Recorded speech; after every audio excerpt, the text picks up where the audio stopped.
everybody. This is the beginning of Units 12 and 13 together with one another. We're hitting home stretch. This is your second last unit of content ever for this class, which is pretty exciting. So we're going to tackle this kind of step by step in terms of processes of looking at disorders, looking at the categories individually as we move through. But I do want to have you guys kind of take a look at the issue of mental disorders in a general sense before we move into that specificity and then ultimately end up going on to the different kinds of therapies. So, the reality is there are an awful lot of individuals out there anymore who struggle with issues along the lines of mental illness. You have, for example, this scenario of Mark, who had obsessive compulsive disorder, which you'll see me talk a lot more about in depth in the anxiety disorders video notes.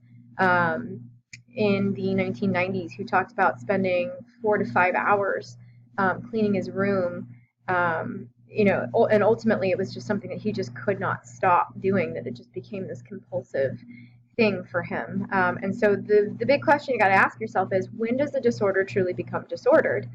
Because the reality is many of us have different quirks or things that make us slightly idiosyncratic, but that doesn't mean that we're disordered necessarily.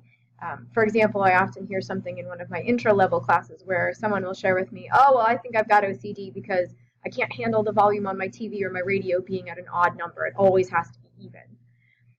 That's a quirk, but it's not truly something that is definitively going to be diagnosed as a disordered component. And so that kind of brings us to this whole thing of the abnormal. People are just fascinated by it, by the exceptions to the rules, to things that just seem different or unusual. For example, dissociative identity disorder that we'll talk about later on in this unit, where a person develops multiple personalities that all cycle in and out and have different memories and handwritings and speech patterns and dialects and genders that all develop from childhood trauma. We're just fascinated by things that are different to us. And ultimately, we think that's for two main reasons. The reality is various different moments we feel, think, act like abnormal people. We do things we wouldn't normally do necessarily. You can't tell me as teens you haven't found yourself, regardless of the reason, doing something that you wouldn't normally have done under certain circumstances. The other thing is that a lot of times when we look at the issue of disorders, by placing a label to them, by attempting to understand the abnormal, we're trying to shed light on things that many within the country, within the world, do experience, and hopefully help them make sense of those pieces too. So ultimately that's going to be something that will be quite present as we move through this whole piece of looking at issues of disorders, of labels. And that will be one of the first activities we complete with one another for this unit is the significance of labels, and looking at the Rosenhan study that looked at insanity or being sane in insane places. So let's talk about a couple of just general facts for psychological disorders, okay? The last time that there was a true effort to study all of this was back with the World Health Organization in 2004. So these are a little outdated to some extent, but ultimately they do a great job of demonstrating how many individuals around the globe suffer from a type of psychological disorder. The last definitive data that we have is 450 million people around the world were diagnosed with psychological disorders. Depression and schizophrenia do exist regardless of culture. Some other cultures have different names for different disorders. Some disorders exist in one culture and they don't exist in another. So that's also an important thing to keep in mind when it comes to how it is that we define a psychological disorder. What is it that we take a look at? And the answer is that those within the mental health profession view a psychological disorder as some persistently harmful thought or feeling or behavior. Okay? So we look at this issue, got a typo on there, my apologies.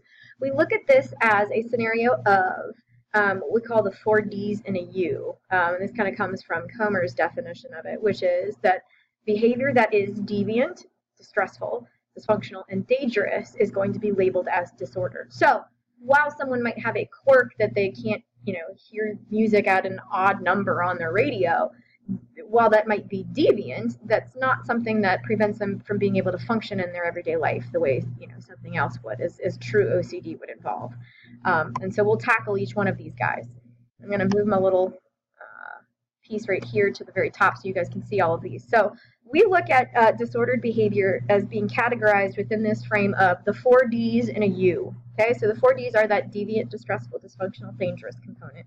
And then you have unjustified or unjustifiable. So let me cover all of these guys. When you're looking at the issue of deviance, deviance means that it goes against the norm. A lot of times you hear that word deviant used with someone who is who demonstrates some very for all intents and purposes kind of socially inappropriate behaviors. But deviance is simply just what is abnormal to a culture at that point in time. So if you look at this example, we talked about the Wadabi men of Africa in Unit 4 with culture and perception. The Wadabi men wear costumes to attract women. They go out into the main common area of their village, and they wear these bright costumes and paint their faces, and they dance around and they mash their teeth in the hot sun for hours to show their physical specimenship. And you know, if you want to simplify it to its most basic sense, it's a dude beauty pageant. Here in the U.S., though, this would be seen as deviant. This would not be something that we would do. You know, an example of this would be prom's coming up. Let's say somebody decides that they're going to dress in very bright colors, paint their face, and go up to the commons during your lunch, and they start dancing around and mashing their teeth in front of you. You know, and that was your promposal, if you will. Most of us wouldn't be impressed by that. And a lot of people in the commons would be staring at whoever this individual is that's trying to get you to go to prom with them, and not in a good way, per se. So we would see that behavior as just outside of the norm, and that's what deviance is.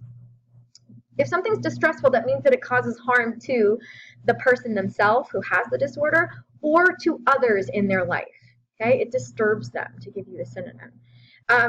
Keep in mind, personality disorders, for example, those with personality disorders, often the distress doesn't necessarily come to them, like those with antisocial personality disorder.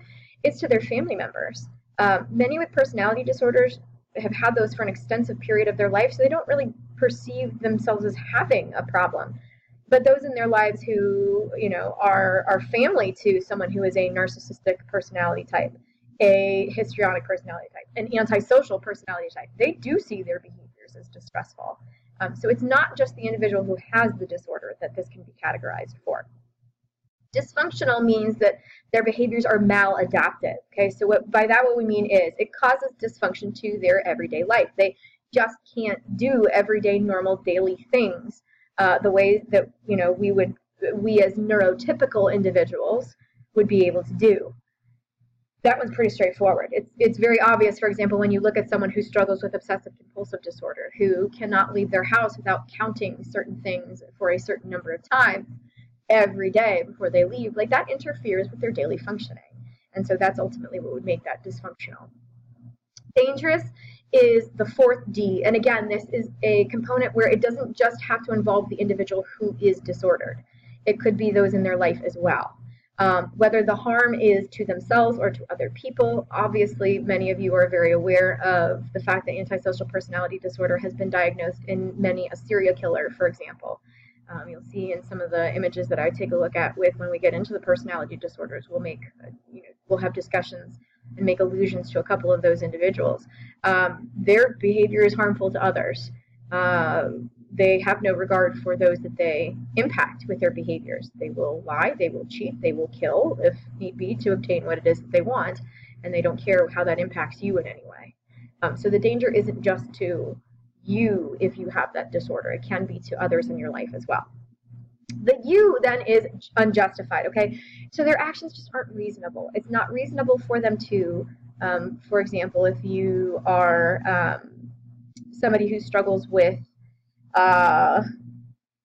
let's go with narcissistic personality disorder, for example. So you're insanely full of yourself, basically, if I'm going to boil it down to something very straightforward for you. It's not reasonable for you to think that the entire world revolves around you and people can't function without you, because the reality is they can. It's perfectly possible for that to occur. So it's not justifiable for you to think that that happens as a means to rationalize or to use excuses to behave the way that you do within that disorder. So that's those 4 Ds and the U. So let's talk about how it is that we have attempted to treat disorders. It's a pretty fascinating history. Old treatments back in ancient days would look at things like exorcisms.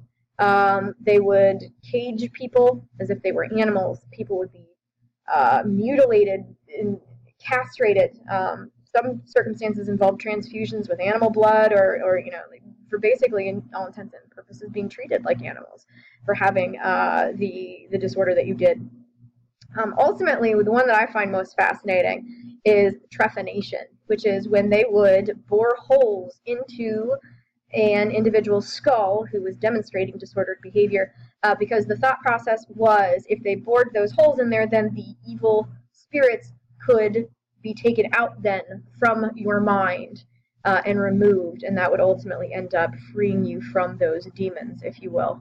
I think many of you guys can surmise via deductive reasoning that that was not a particularly successful technique. But it's going to be Philippe Pinel, who is French, who insists on taking a look at mental disorder as a medical issue, okay?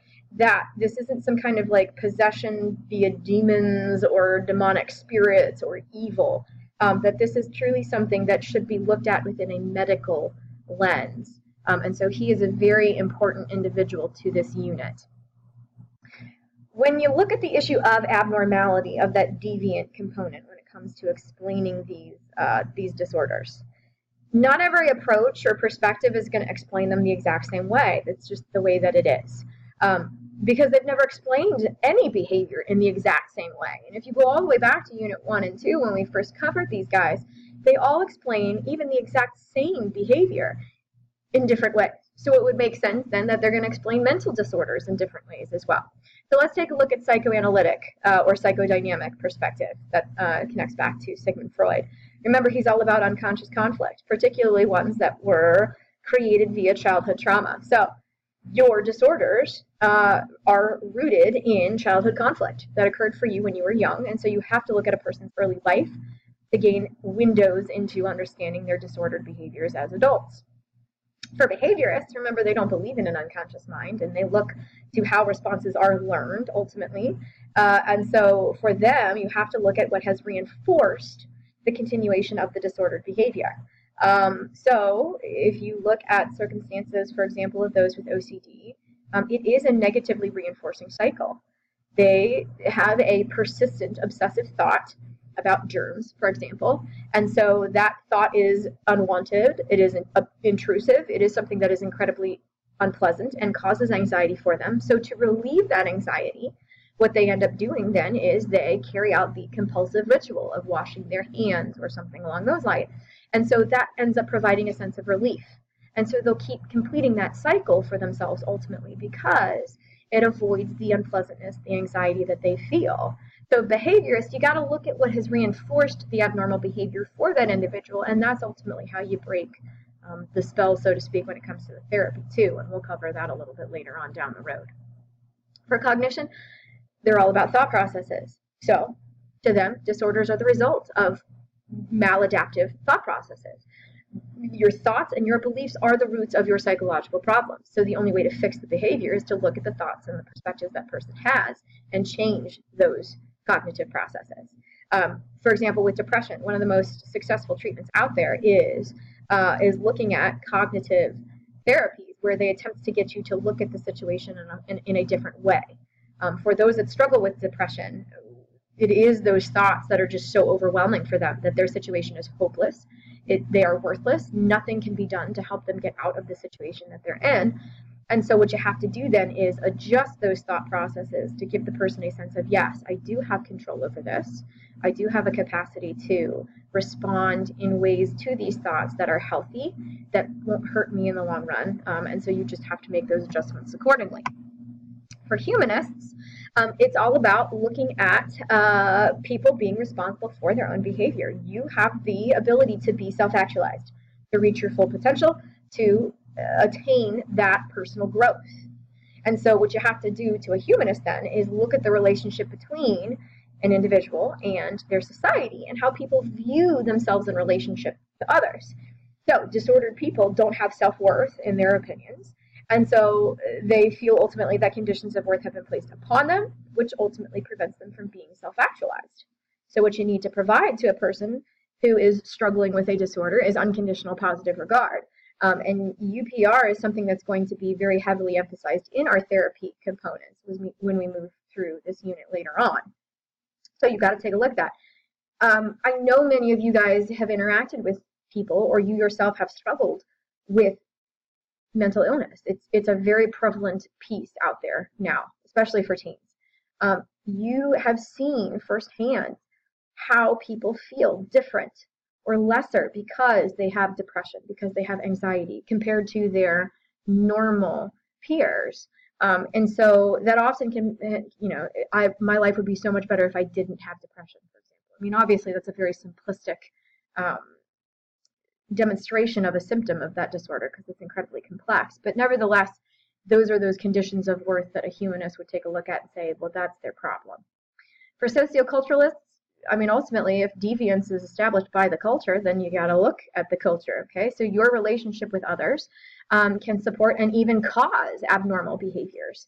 There are many, for example, whether it's unfounded or not is a debate for another day, that argue the rise in ADD, ADHD cases is because you guys are the generation of the iPhone, where you have immediate instant gratification at your fingertips 24/7.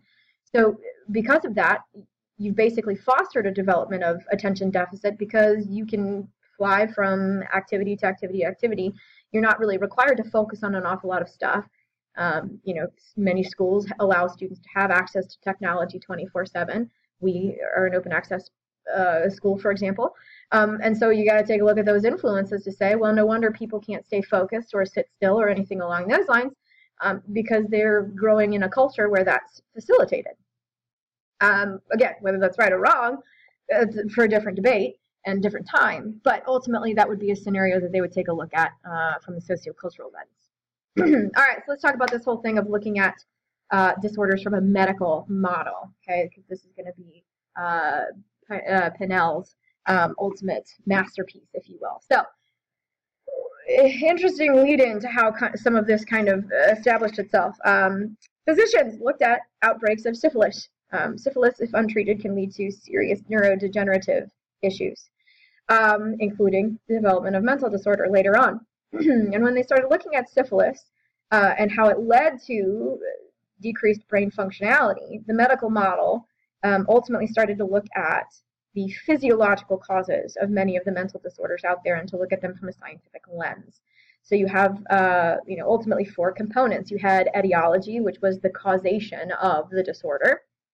Then you looked at providing a diagnosis, identifying the symptoms the person demonstrated, and then attempting to look at how those disordered behaviors differentiated from one another. Then you would ascribe the treatment in terms of how to address that disorder in a psychiatric hospital. And then you would have the prognosis, which was the forecast for how the person would ultimately, if possible, improve over time in the future with that disorder. And so in many respects, you have this look back to now in contemporary circumstances.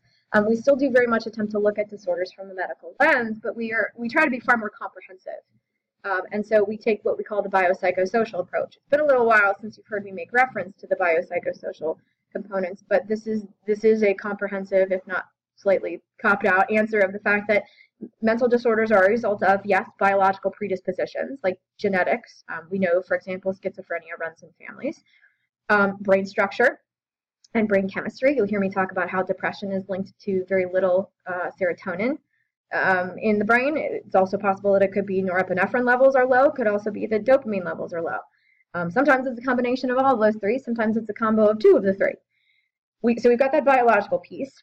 Then we look at it from the psychological lens, like we talked about with the thought processes, senses of trauma, stress, mood-related perceptions and memories that can all impact things. Loss of important relationships, for example, and the impact they can have on us psychologically. That connected with a biological predisposition for depression, for example, can very, very, very heavily influence the development of a person having depression later on. And then you have sociocultural factors that impact this as well. The definitions of normality and disorder in a culture. There are many who, and this is something we'll discuss in class, who argue that as a society any longer we are just labeling things for the sake of labeling things, and what many perceive to be disordered behavior really isn't that. We're just trying to find quick fixes or quick answers to things that are just way more complex, because we're used to always having answers at our fingertips as a Google generation where you can instantaneously access the answer to any question at any point in time. So all of these things factor in and create what it is to look at how we see things contemporarily speaking as the cause for this, the disorders and the behaviors. It's also important for you to take a look at how it is that we try to classify disorders. And this is what we tried to take a look at within the DSM, okay, the Diagnostic Statistical Manual. So the DSM was just recently updated a couple of years ago, and so we have the 5th edition, so it's the DSM-5. It stands for the Diagnostic Statistical Manual of Mental Disorders. And so it describes 400 psychological disorders. This includes their modifiers. I believe it's something like 250 disorders, and then their various different like subtypes or modifiers. Now, here's the thing. Back in the 1950s, there were only 60. And so that ultimately ends up lending itself into a little bit of some interest for how we've kind of ballooned from that point. And again, that lends itself toward that earlier debate that I was sharing with you. Are we just trying to find labels for every behavior, and it's now all going to become disordered practically? Do these disorders even exist in the first place? Should they? Or are we just making a mountain out of a molehill? There are all different kinds of perspectives to that one. Now, here's the thing. You don't have anything on this in your notes because this was in the DSM-4. It used to be that they would categorize things in terms of axes. Now, what happened was basically what they did was they combined these first 3 axes, blended them all together, and they just have one big old broad classification now of every disorder. So if you ever hear any kind of, sorry about that, my radiator just turned on. If you ever hear any circumstances of axes or an axis being discussed, just know that this was what was present in prior versions of the DSM, but they've gone away from this. And now they just have like just a big old general thing rather than those categorizations of things. So the goal of the DSM is to indicate how prevalent a disorder is, and then ultimately to describe disorders, outline reliably, in theory, because that's something we're going to talk about in class, what a diagnosis can be, so that way different professionals keep their diagnoses similar. So it keeps psychologists all on the same page. So it gives us that, that attempt at standardization to an extent. Here's the problem, and this is what you've heard me make reference before. A lot of people attempt to categorize the DSM-5 for putting any kind of behavior within the realm of needing to be diagnosed. And so you have things like intermittent explosive disorder, which is a new disorder that is present in the DSM-5 that was never there before that point. It sounds kind of like a silly circumstance. It's basically temper tantrums well outside the realm of the norm. But how do you define that? And how do you quantify that? And how do you classify that? And so there are many that think that the DSM just has way too many different disorders within it, and that it isn't really necessary to that extent. Ultimately, that is something that we will discuss for a later date. To wrap this up now, let's talk about all of the significance of labeling psychological disorders. My apologies, I forgot to update this particular slide. Critics of the DSM-5, not the DSM-4, say that with all of these labels that are now out there, like intermittent explosive disorder, for example, what's going to happen is you're going to get an awful lot of individuals who end up being stigmatized and labeled by assigning, for all intents and purposes, arbitrary conditions and value judgments. Because, as we'll discuss as we move through these different disorders and their symptoms, it is possible for misdiagnoses to occur. It's been seen, for example, to see similar demonstrations of bipolar tendencies and borderline personality disorder. Many people who are diagnosed with ADHD actually have generalized anxiety disorder. Their symptoms end up being fairly similar. So they are still value judgments. And so there are many who argue these labels that are put on things end up stigmatizing people, and that carries with it an awful lot of weight, because those who struggle with disorder know that they keep those things very close to their vest in many respects, because they don't want people to know that label. They're afraid of how people will behave around them because of that label. And that's what an awful lot of that Rosenhan study takes a look at, that we'll talk about in class with one another. And then you get the labels of insanity with regard to legal cases and circumstances of moral and ethical questions about how society should treat those with mental disorders, whether those disorders explain the crimes that they may commit or have committed, like the Unabomber, Ted Kaczynski. He was diagnosed with a mental disorder. You look at circumstances of serial killers. Many of them will end up being diagnosed as antisocial personality types. Can they ultimately then be found not guilty by reason of mental defect, mental, insanity? Those open up a whole can of worms on things with regard to those labels. But on the other side of the coin to this, the reality is, when you do have a label to something that you've never been able to understand and never exactly put your thumb on appropriately, it can be helpful for people, not only healthcare professionals, but those who struggle with the disorder themselves, because then they can attempt to treat it. And the nice thing that you're starting to see in our society nowadays is a greater openness to acknowledging that a person is struggling with disorder. And you're seeing a lot of celebrities, people that you would perceive as having it all, coming out and acknowledging, yes, I have struggled with my own battles with mental illness. One that more recently comes to mind is Michael Phelps, who is considered to be the greatest Olympian of all time, who has made millions of dollars off of endorsements, who has won an insane number of gold medals, who is by far considered to be the best swimmer ever.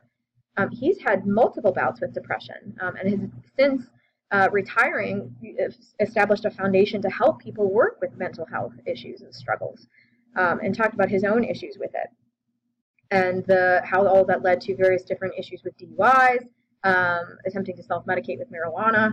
And so being open and providing those labels can help people attempt to address the struggles that they have and improve and create for themselves ways to better and more healthily address the behaviors that they've been struggling with.